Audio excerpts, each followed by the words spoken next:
name is Sandy Bernstein, and I was on season 7, episode 3 of Amazon Video's Comics Watching Comics.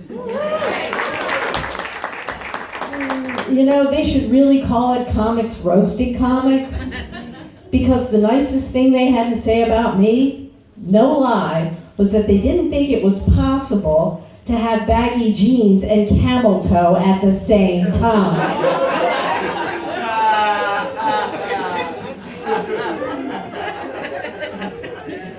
That was the nicest thing they had to say about me. I mean, really, it was downhill from there. But you know, the thing that really hurt me, the thing that really got to me the most, was that they gave me absolutely no credit whatsoever for my thigh gap. Jerks. So a couple weeks ago, I celebrated my 58th birthday. Thank you. Thank you. Yeah, I'm not doing bad for 58. I'm still rocking this body. Yeah, because I work out, you know. But I'll tell you though, I wish I could say the same thing about my mind. Yeah, because I am going through the change. There's a reason they call it mental pause. Yeah, because I mean, my eyesight's getting worse. I'm more easily confused. I do stupid stuff, you know. Like, okay, tonight before I left the house, I'm brushing my teeth and I'm like, oh, this tastes terrible. I look down, it's preparation H. Yeah, I'm brushing my teeth with hemorrhoid cream. So now my gum line's receding, but my butt is minty fresh.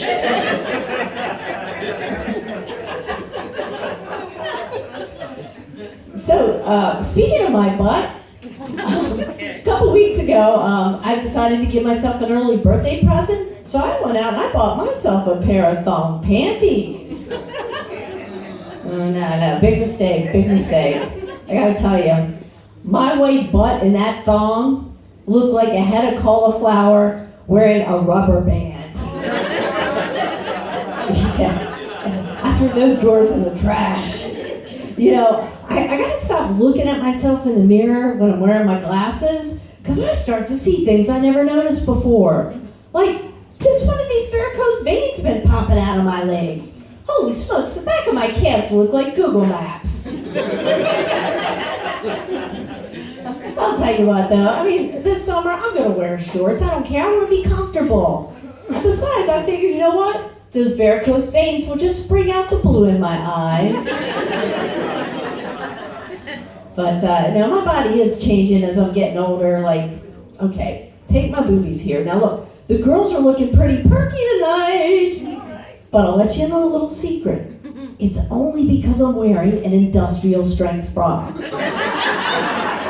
Okay, this thing doesn't just have an underwire. Oh no, it's got steel reinforced beams. And the tag on it doesn't say, Playtex or Maiden Former Vanity Fair. It says, Bethlehem Steel. And the bra is called the Iron Maiden. Because it is one classic bra. But I'll tell you what, if it wasn't for the old Iron Maiden here, instead of seeing these firm little melons, you would be looking at butternut squash. I mean, honestly, the older I get, the more my boobs are becoming like my next door neighbor's adult children. Completely unable to support themselves. I mean, it's gotten to the point now where I can't even wear a bathing suit unless it's a one piece with a built-in underwire, because otherwise, if the legs are too high cut, my nipples will show. And another thing, as I'm getting older, I am shrinking. I am so short now that when I take a shower, half the water evaporates before it even gets to me. Yeah, I gotta jump up and down just to get the top of my forehead wet. And now when I take a bath, I'm so short now I gotta do it standing up. Otherwise I might drown. I'm the only girl I know who has to keep a life preserver next to the tub. I'll tell you, man, it is hard being short. Every day I have to fight the urge to go photobomb the set of Little People, Big World just to feel good about myself. I was in the Safeway, I had to ask a guy in a wheelchair to get something off the shelf for me. Yeah. And last week I went to a restaurant. It took me forever to get a table because I was overlooked. Look, they could make a movie about me, okay? It could be a documentary, 3 hours long. It would still be considered a short subject. Okay, enough of the short puns. Let's switch gears and talk about cars.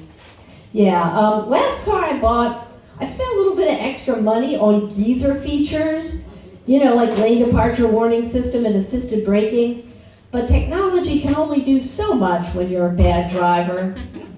Yeah, okay, so as I'm standing there, looking at the mangled sign that I just mowed down that says, children playing, I turned to my husband and I'm like, thank goodness there were no children playing. And he was like, well, of course there were no children playing. They saw you coming and they scattered like cockroaches. Like, oh no, here she comes, run for your lives.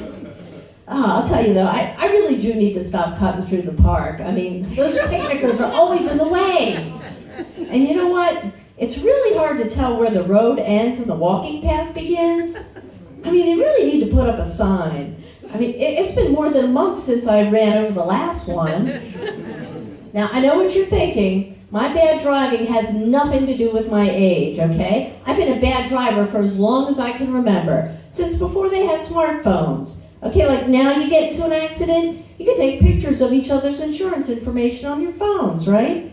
But back in the day, I had to have extra copies of my insurance card printed up so I could hand them out like business cards. Yeah, I mean, I've been in so many fender benders that I've got my body shop on speed dial. And I've spent so much time over there that they've become like a second family to me. Yeah, I mean, not only do they send me Christmas cards, last year they made me the guest of honor at their company Christmas party. Yeah. You know, whenever I have a passenger, I make them sign a release form. Yeah, I modeled it after the ones used by skydiving companies because the risks are roughly equivalent.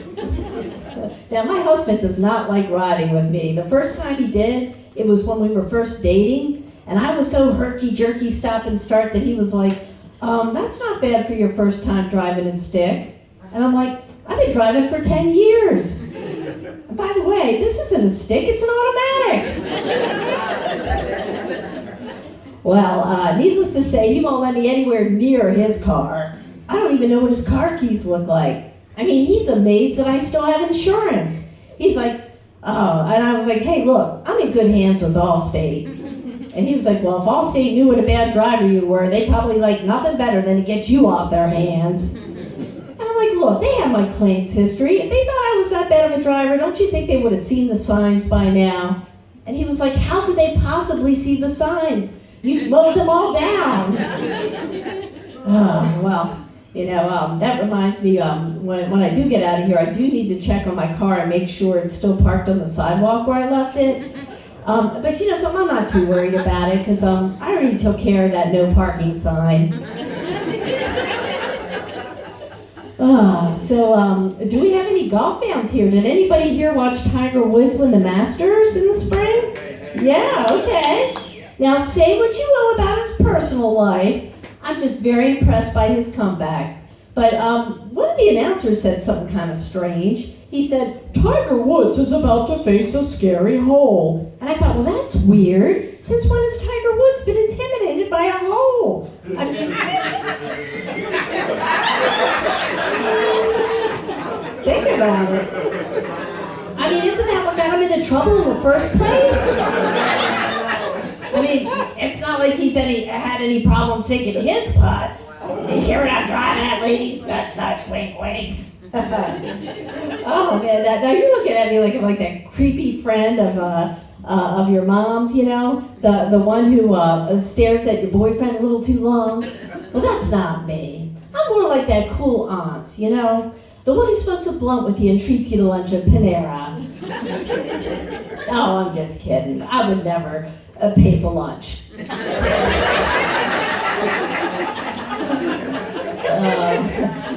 But honestly, I don't smoke weed. I mean, you know, I don't really have anything against it, but you know, I'm already forgetful and paranoid and hungry all the time. I don't need weed. I already had all the side effects.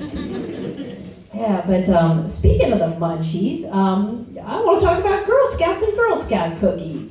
Now, before I go any further, is there anybody here like affiliated with the Girl Scouts? Dead Mothers Group? Okay. Well, these are just jokes here, okay? Because let me tell you, those Girl Scouts and their cookies, they are out of control. They are savage. Do you want to know where they were set up selling their cookies last Saturday? I'll tell you where. In front of the Weight Watchers. Yeah, that's pretty cool. Right? And one of the little girls, okay, had the nerve to stop me as I'm going into my meeting to ask me if I want to buy some low-fat cookies. And I'm like, I'm sorry, sweetheart, but I don't bring cookies of any kind into my house. And she was like, well, that's okay. You can buy some boxes and we'll donate them to Children's Hospital. And I thought, way to take on pediatric type 2 diabetes, Girl Scouts.